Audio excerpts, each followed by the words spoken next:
random variable. So at this point, I'm going to assume that x is a binomial random variable with parameters n and p.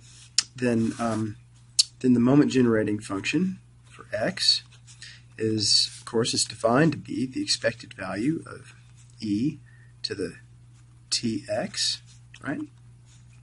And so let's see, how can I write that then? If x is binomial, then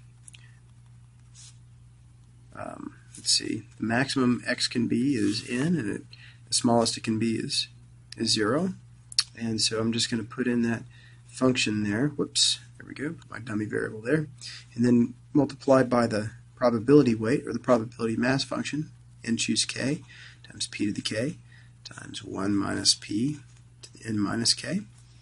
If all this looks confusing, just know that it really is not. This is my probability part, right?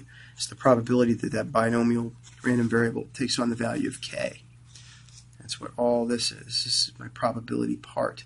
This is the thing I'm trying to average. This is the thing that I'm trying to average. And I'm summing up all the values that this thing can take on, weighted against these probabilities. Okay, so that's what's going on.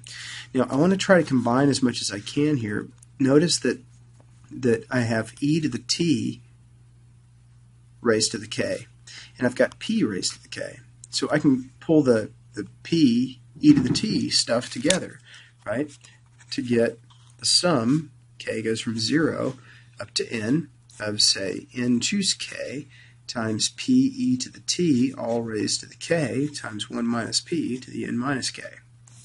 Okay?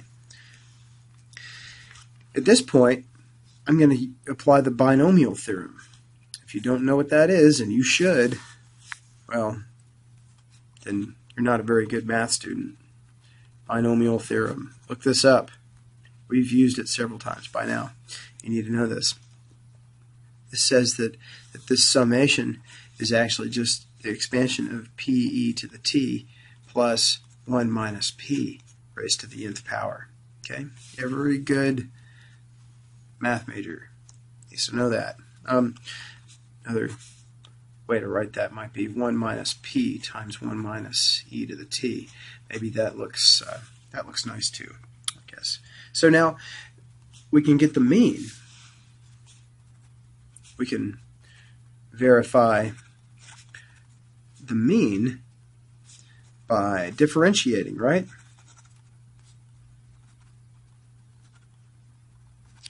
And applying that previous theorem, right? If I take the first derivative with respect to t of this moment generating function that I have there, and take the limit as t goes to 0, this is going to be, so this is the first derivative with respect to t of 1 minus p times 1 minus e to the t,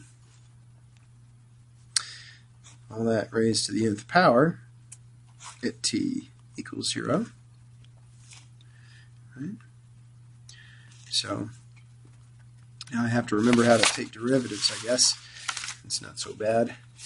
So this is going to be equal to n times 1 minus p times 1 minus e to the t, I think, times n minus 1, and then I got to multiply by the derivative of the inside, which is just e to the t, I think. Yeah. Oh yeah, and taking the limit as t goes to 0.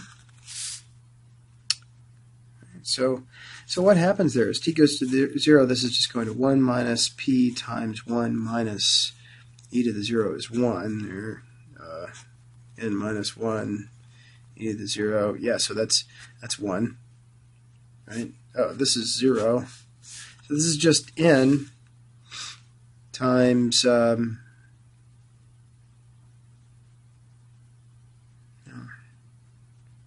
oops, see, I missed a p. Should have a p in there when I took the derivative of the inside there. I didn't take the p. Gotta take p e to the t, p e t. There we go. There, it's just n times p.